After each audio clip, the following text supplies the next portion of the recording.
Welcome, everybody. I am so thrilled that you're joining me in this journey on finding a calm space.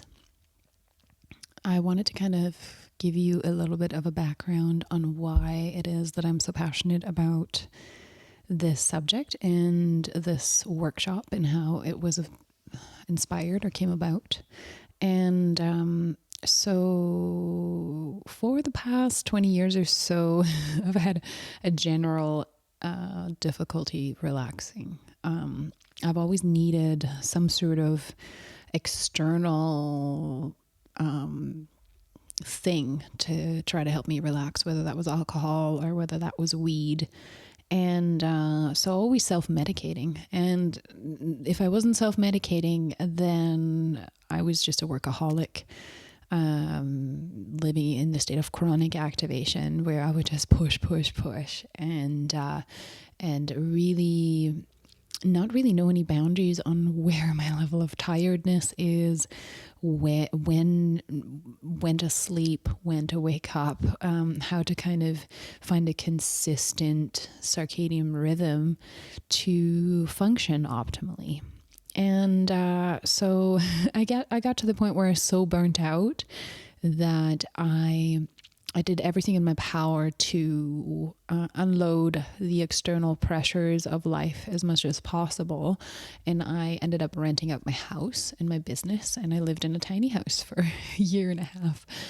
And this is where the journey of the somatic movement, meditation kind of started.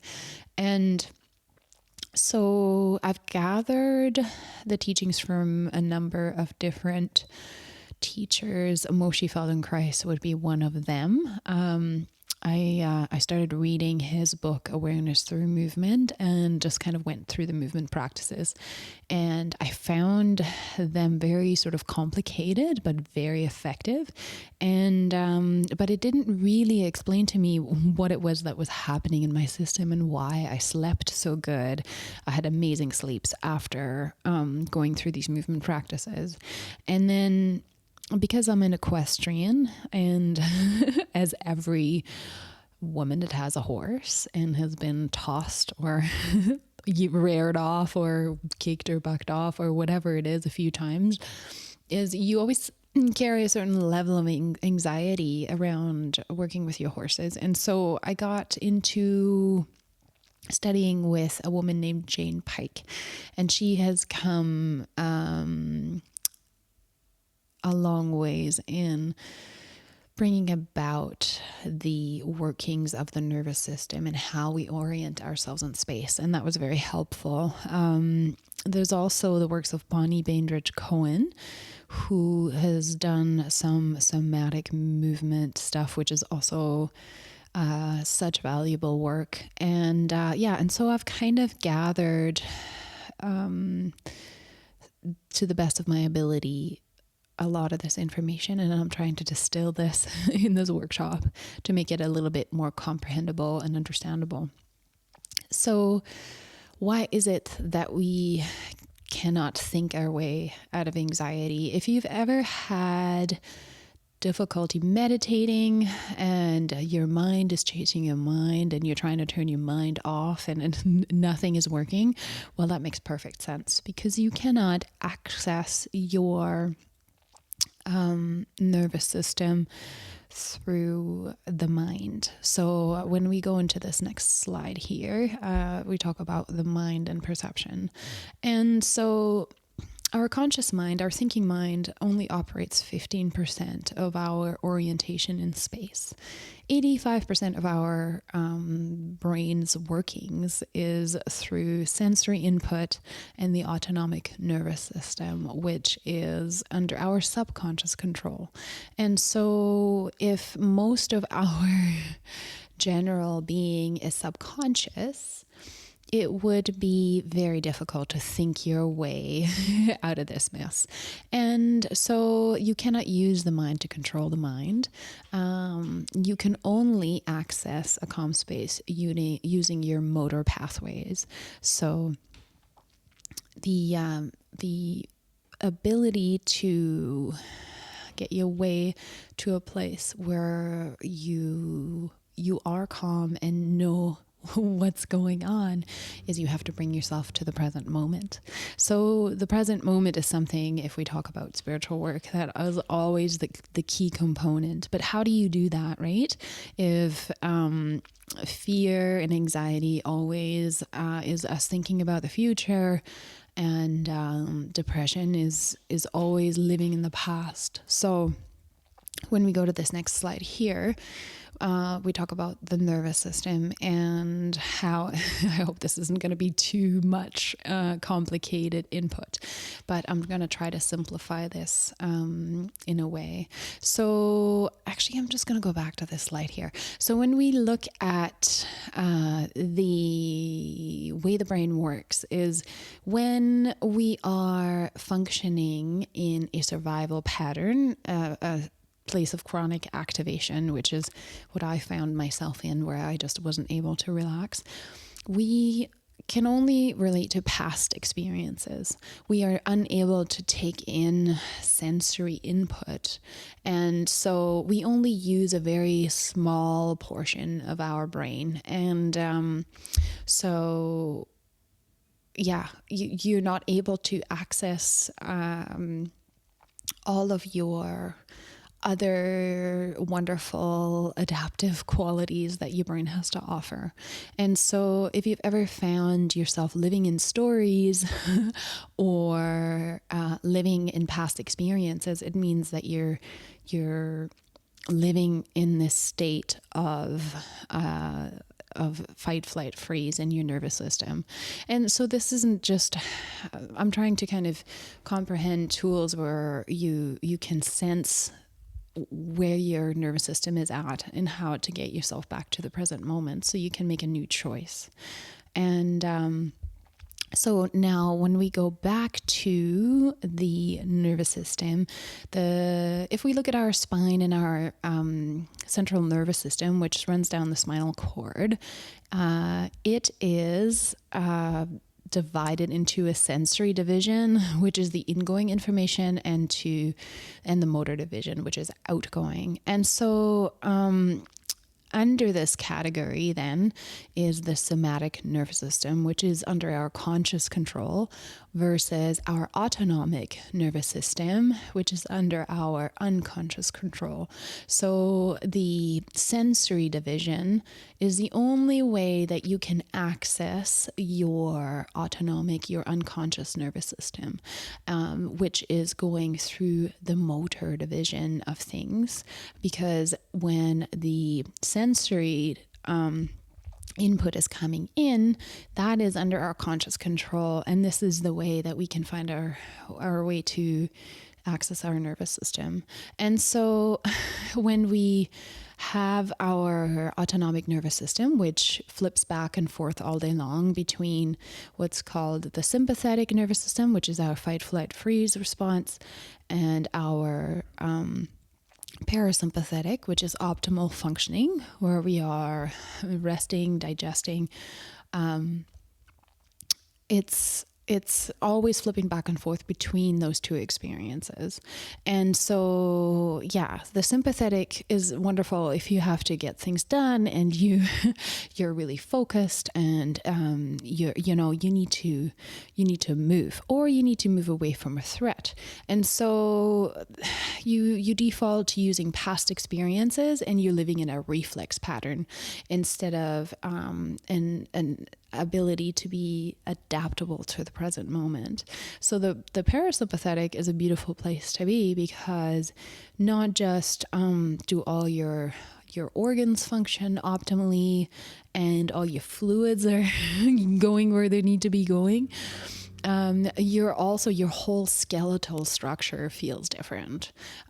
So if we are in the sympathetic, we are trying to get away from a threat, or we're trying to be really, really focused. And so the brain is not, when you're running away from a tiger, you're not going to worry about digesting your food. All of your all of your physiology is focused on keeping your organs protected and keeping everything nice and contracted in case there's like some sort of a collision. And most often there's some hypertension going on in your muscles and in your joints, just in case, so that you can move away quickly should anything happen. And so the sympathetic nervous system is our friend. It does have a very wonderful function, but we're not meant to be living in that state in a sort of a chronic place. We are supposed to switch back and forth between parasympathetic and sympathetic. And parasympathetic feels completely different. It's this wonderful place where all of a sudden you can access this place through sensory input. So if you bring your mental awareness into your physiology and you start kind of bringing your attention to the curiosity of your areas of your body that are novel to you. You've never really paid attention to them very closely. And so then your nervous going, okay, hold on. We're going to pay attention and see we're just going to be curious about this, what's going on here. And all of a sudden you find your way through this gentle sort of a novel movement in this place where you're in the present moment and in a calm state. And this is very simple to do. It's not very complicated. But it is really quite a journey to go on, because our body holds score of our traumas and experiences. And so often what happens is when we start coming into a place of parasympathetic is all this repressed energy that has been stored in all those areas that we pay attention to all of a sudden has a chance to come through and close the loop. And so not to be afraid, there is a time and place where it's really healthy to feel emotion and to just kind of be open to the experience and know that there is an end to it. Because what happens, our nervous system is constantly trying to close loops of trauma that we haven't processed, and we constantly reenact these scenarios and these stories in our minds. And every thought pattern has a physiological response. And so if you imagine that you're re-exposing your body to whatever experiences that you've held on to, just for the sake of your nervous system wanting to close this loop.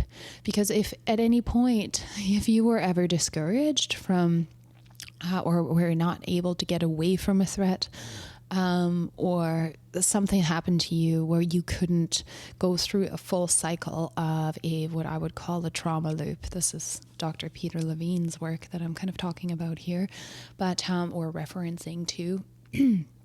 But there is if there's a reason those zebras don't live in a state of chronic activation, and they're constantly being hunted in the wild in Africa or whatever animal. We are also animals, and so animals are able to go through a situation of a threat and close that loop because they don't get interrupted and hold on to things. But we as humans hold on to things. And so, being able to close those loops is a wonderful thing to be able to do in the parasympathetic state.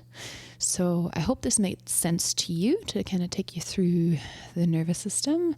And in this slide, it kind of talks about how it feels physiology wise different from calm to fight or flight.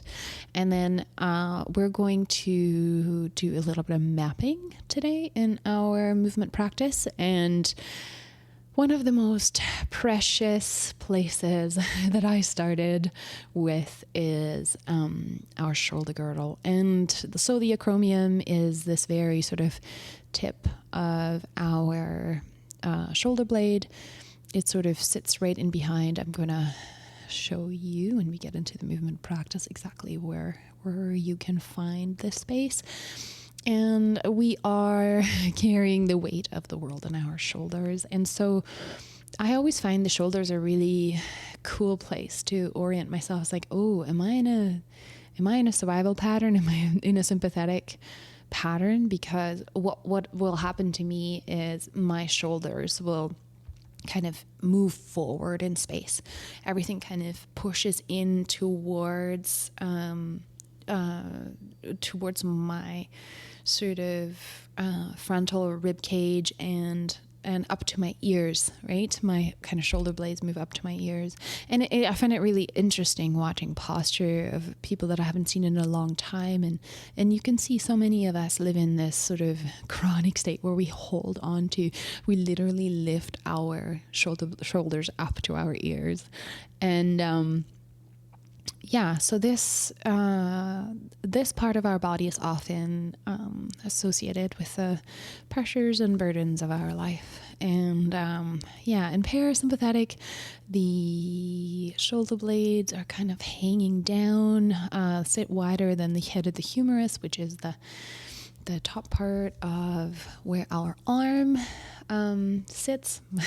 My anatomy knowledge isn't the most exorbitant in comparison to some, but trying to sort of explain this space that we're talking about. And in sympathetic, the like I kind of mentioned, the acromion is pulled forward towards the midline.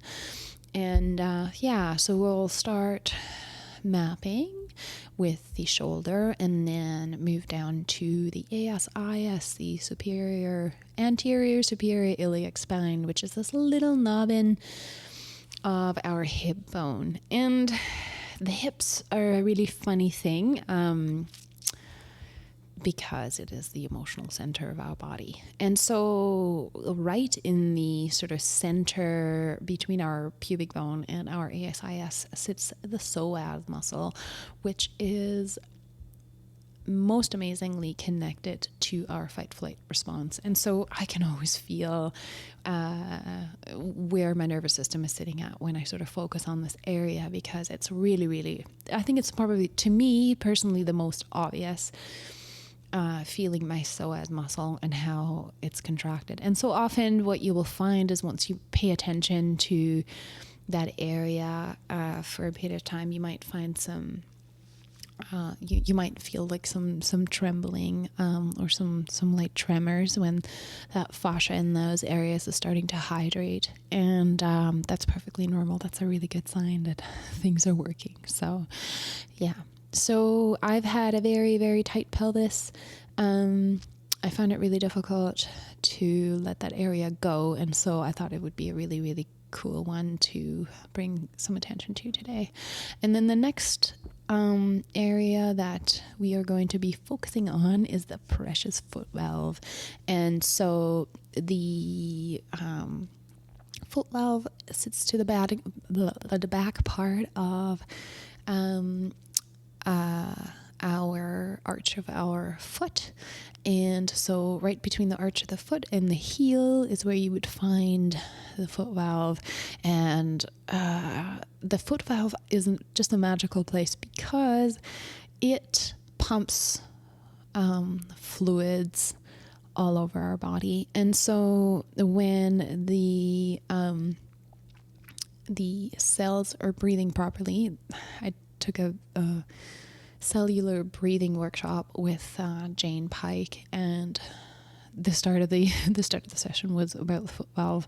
And so we have 6 valve systems in our body that enable cellular breathing. And so the foot valve is a really magical place because it enables cellular respiration, accessing our entire body. So our fluids and our organs, not just our physical respiration. And that's probably always one of the first places that I notice, wow, the arch of my foot is like really relaxed, and I feel really grounded, right? And so I found those 3 areas, the acromion and the ASIS and the foot valve are really, really good places to start. And so I'm really excited to kind of walk you through a very simple movement practice that I've put together. And I look forward to see you in movement in just a little bit.